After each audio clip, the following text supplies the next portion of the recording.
आज जानेंगे vaginal intimate wash को लेकर के जो समाज में धारणाएँ हैं, जो कन्फ्यूज़न है, आज उसको लेकर के चर्चा करेंगे। मोreओवर आपको कब यूज़ करना चाहिए, डेली करना चाहिए या फिर जब कोई डॉक्टर रिकमेंड करते हैं तब आपको इसे यूज़ करना है, आपको कोई इन्फेक्शन तो नहीं है, तब ये ऐसा वेजाइनल इंटीमेट वॉश यूज़ करना है आपको। बेसिकली जो इंटीमेट वॉशेज़ हैं, उसको लेके बहुत सारे मिथ्स हैं आपके दिमाग में, सोसाइटी में जो कि प्रिवेल हैं, जिस वजह से आपको गलत तरीके से आप इसको यूज़ कर लेते हैं। और आज इस वीडियो में मैं आपको बताऊँगी कि कौन-सा सही तरीका है इसको यूज़ करने का। मोreओवर 5 मिस्टेक्स हैं जो कि आप इसको यूज़ करने से या यूज़ करने के समय पे या उससे पहले करते हैं। मैं डॉक्टर प्रीति पटेल, तो आज इस वीडियो में आप समझेंगे कि ये इंटीमेट वॉश जो है वो सेफ़ हैं या नहीं, इनकी क्यों ज़रूरत पड़ती है, और मैं आपको बताऊँगी कि मेरा पर्सनली रिकमेंडेड प्रोडक्ट कौन-सा है, जिसको आप सेफ़ली ऑप्शन में आप अपने रख सकते हैं, जो कि बिल्कुल नेचुरल है। आप पहली बात तो ये समझिए, जो आपका वेजाइना है उसका पीएच एसिडिक होता है। It is between 4 to 4.5। ये इसलिए होता है क्योंकि बॉडी नेचुरली हेल्दी बैक्टीरिया अपने आप अपने अंदर रखता है, जो कि एसिडिक एनवायरनमेंट में ग्रो करते हैं। लैक्टोबैसिलाई उसको ग्रो करने देती है और बाकी जो अनहेल्दी हार्मफुल बैक्टीरिया है वो इस एनवायरनमेंट में रहने ही नहीं पाते, वो इस पीएच में मर जाते हैं। तो ये जो बॉडी का मैकेनिज़्म है, अब जब हम आप इस पे हॉर्स सोप या फिर हॉर्स साबुन या फिर कोई भी हार्श प्रोडक्ट यूज़ करते हैं, तो ये वेजाइना के लिए जो कि नहीं बने होते हैं, ये अपने आप में परफ्यूम और ये जो जितने सेंट प्रोडक्ट हैं, जितने भी परफ्यूम प्रोडक्ट हैं, ये अगर आप वहाँ पर लगाते हैं तो ये नॉर्मल बॉडी वॉश की तरह ये वहाँ के एनवायरनमेंट को वॉश तो करते हैं, साथ ही साथ वहाँ के जो अच्छे बैक्टीरिया हैं, गुड बैक्टीरिया हैं, उनको भी फ्लश आउट कर देते हैं, जिसकी वजह से जो आपके गुड बैक्टीरिया है वो वहाँ से फ्लश आउट हो जाते हैं। वहाँ का मीडियम जो एसिडिक है वो एसिडिक ना होकर के चेंज हो जाता है, जिससे वहाँ पे हार्मफुल बैक्टीरिया ग्रो करने के चांसेस बहुत ज़्यादा बढ़ जाते हैं। उस समय पीएच सारा वहाँ का डिस्टर्ब हो रखा होता है, तो वहाँ पे हार्मफुल बैक्टीरिया ग्रो कर जाते हैं, जैसा कि मैंने अभी बताया, और वो जो लैक्टोबैसिलस अच्छे बैक्टीरिया थे वो कम हो जाते हैं। अब उसका रिज़ल्ट क्या होता है, धीरे-धीरे वहाँ पे ड्राइनेस होगी, इचिंग होगी, हो सकता हो आपको इन्फेक्शन हो जाए, आपको फाउल स्मेल आने लगेगी और आप अनकंफर्टेबल फीलिंग आपको फाउल स्मेल की वज़ह से और ये स्मेल, इचिंग, इसकी वज़ह से आप अनकंफर्टेबल फीलिंग आएगी। पर यहाँ पे रोल आता है इंटीमेट वॉश का, कि जो आप स्पेशल वॉश, वेजाइना वॉश जो आपके लिए डिज़ाइन है, वो आप यूज़ करने में 5 मिस्टेक जो आप करते हैं, वो आप लोग कॉमनली करते हैं, जो कि हम आगे बात करेंगे। सबसे पहली बात, जो कि आप सोचते हैं कि जितनी भी सोप्स हैं, जो भी आप यूज़ कर रहे हैं, उसे वेजाइना के अंदर तक लगाना है। तो जो सोप्स हैं ये बने हैं सिर्फ़ वल्वा के लिए, यानी कि बाहरी एनवायरनमेंट को आपको यूज़ करना है, वेजाइना के अंदर आपको नहीं यूज़ करना है। वेजाइना के अंदर नेचुरल क्लींजिंग एनवायरनमेंट होता है। ये जो एनवायरनमेंट होता है ये अपने आप पीएच को बैलेंस करके फ्लश आउट कर देता है हार्मफुल बैक्टीरिया को।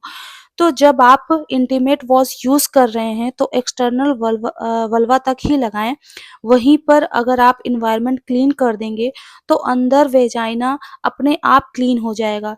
दूसरा मिथ यह होता है कि बहुत ज़्यादा प्रोडक्ट लेना है, आपको लगता है कि आप जितना ज़्यादा प्रोडक्ट लेंगी, जितना ज़्यादा वहाँ पे प्रोडक्ट लगाकर आप वहाँ पे यूज़ करेंगी, तो जल्दी ही आपका इन्फेक्शन खत्म होगा, जबकि ऐसा बिल्कुल नहीं है।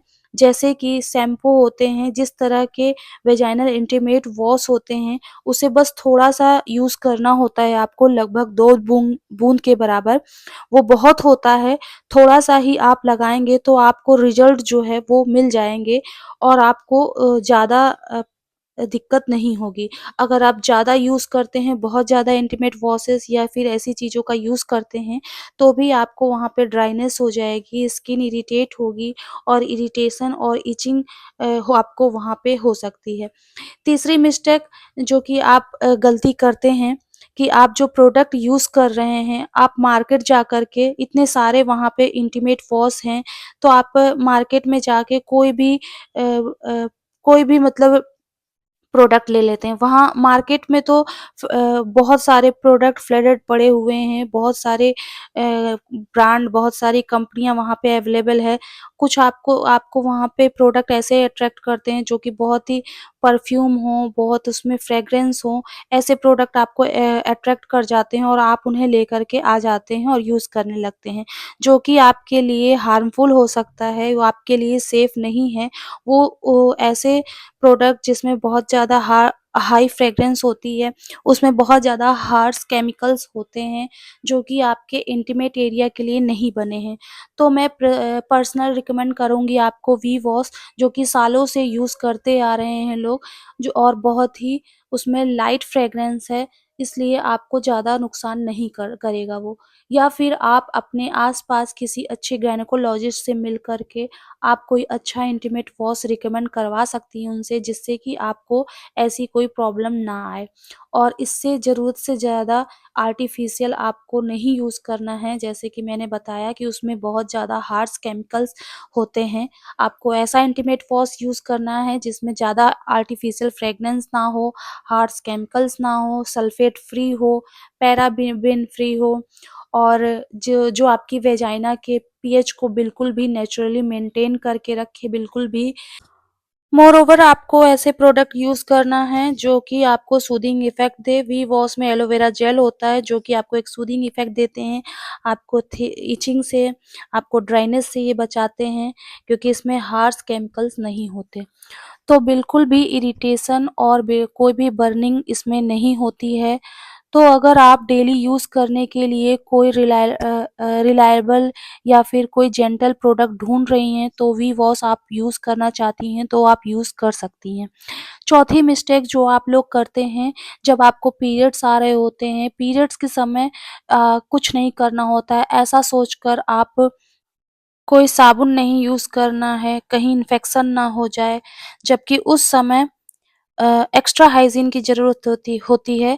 भले ही पीरियड जो आपको एक्स्ट्रा टिश्यू बना है, उसे निकाल रहा है, उसमें कोई इन्फेक्शन नहीं है, बट एक टिपिकल स्मेल होती है, उस स्मेल को कंट्रोल करने के लिए पैड या फिर उस पैड से होने वाली ड्राइनेस और इचिंग जो हो जाती है, उसको कंट्रोल करने के लिए, स्किन में ऐसी प्रॉब्लम्स ना हो, उसके लिए आप एक हाइजीनिक वॉश ज़रूर यूज़ करें। ध्यान रखें, इसे आपको एक्सटर्नल वल्वा तक ही लगाना है, अंदर नहीं लगाना, वरना आपको ड्राइनेस, इचिंग या फिर इन्फेक्शन ये सब आगे प्रॉब्लम हो सकती है। 5वां मोस्ट इम्पोर्टेंट या मोस्ट कॉमन मिस्टेक जो आप लोग करते हैं, आप लोग डूसिंग और वॉशिंग ये दोनों को सेम समझते हैं। डूसिंग अलग है, वॉशिंग अलग है। डूसिंग यानी कि वेजाइना के अंदर आप जेट वॉश डाल रहे हैं या फिर कोई साबुन या फिर कोई लिक्विड जिसे आप अंदर तक क्लीन करने के लिए डाल रहे हैं। तो मैंने बताया कि आपको अंदर तक क्लीन करने के लिए की बिल्कुल ज़रूरत नहीं है। वहाँ हेल्दी बैक्टीरिया ऑलरेडी होते हैं, जो कि आपको वहाँ पे एक हेल्दी एनवायरनमेंट बनाते हैं और वहाँ पे कोई भी दूसरा बैक्टीरिया ग्रो करने नहीं देते, क्योंकि वो वहाँ का पीएच मेंटेन करके रखते हैं, पीएच को बैलेंस करके रखते हैं और वही पीएच जो है आपकी हार्मफुल बैक्टीरिया से रक्षा करता है। हार्मफुल बैक्टीरिया वहाँ उस पीएच पे ग्रो नहीं होने पाते हैं। इसलिए आपको कोई भी इंटीमेट प्रोडक्ट, कोई भी वॉश प्रोडक्ट बाहर ही यूज़ करना है, अंदर नहीं यूज़ करना है। तो वरना आपको इचिंग, इन्फेक्शन हो सकता है। तो आपको डूसिंग, स्पेशली जो आप डूसिंग करती हैं जेट वॉश से ज़्यादा परफ्यूम सोप यूज़ कर रही हैं, तो सिर्फ़ आपको वॉश करना है, वो भी वल्वा तक, अंदर तक यूज़ नहीं करना है। जैसे मैंने आपको बार-बार मैं आपको ये बात बता रही हूँ कि आप कहीं कोई ऐसी गलती तो नहीं कर रहे हैं। तो उम्मीद करती हूँ आपको जो मैंने वीवॉस के बारे में या फिर जो वेजाइनल इंटीमेट वॉश है उसके बारे में जो भी समझाया आपको अच्छे से समझ में आ गया होगा। आपको कैसे यूज़ करना है प्रोडक्ट को और आपको कैसे किस डॉक्टर से कैसे परचेज़ करना है। ये भी कोई भी ऐसे परफ्यूम हाई फ्रेग्रेंस वाले वीवॉस या हाइजीन वॉश कोई भी जिस भी नाम से मार्केट में आते हैं, हाई फ्रेग्रेंस वाले आपको यूज़ नहीं करना है। उसमें हार्श केमिकल्स होते हैं जो कि आपके पीएच को मतलब बदल सकते हैं और वही पीएच जो है आपको हार्मफुल बैक्टीरिया ग्रो करने का मौका देता है। तो आपको इन सब चीज़ों का ध्यान रखना है और आपकी इससे रिलेटेड कोई भी क्वेरी हो तो आप हमसे कमेंट में पूछ सकते हैं, हम उसका आंसर ज़रूर देंगे। और कोई भी आपको आगे पूछना हो, कुछ भी किसी भी टॉपिक से रिलेटेड आपके कोई क्वेश्चन है, वो भी आप हमसे पूछ सकते हैं। वीडियो पसंद आया हो तो वीडियो को लाइक करें, शेयर करें और अगर हमारे चैनल पर नए हैं तो चैनल को सब्सक्राइब कर लें। मिलते हैं आपसे अगले वीडियो में, तब तक के लिए धन्यवाद।